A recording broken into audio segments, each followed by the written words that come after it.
She's actually up in Cincinnati right now. She had a death in the family, so yeah, just me today.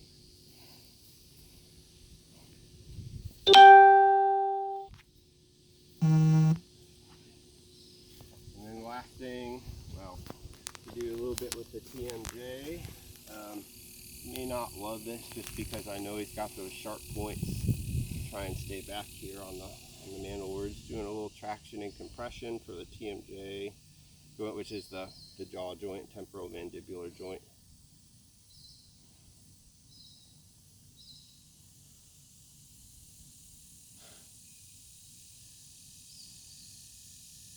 He is really good, man. He'll just let you do anything.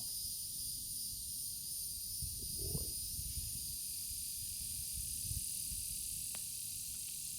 Hey.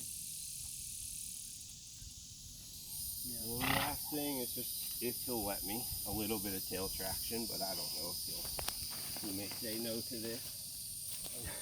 Just kind of help stretch their tail a little bit. I'm not pulling hard. Just slight traction.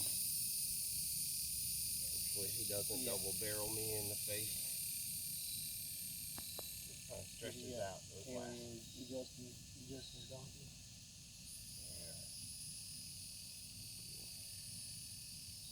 That's pretty much it.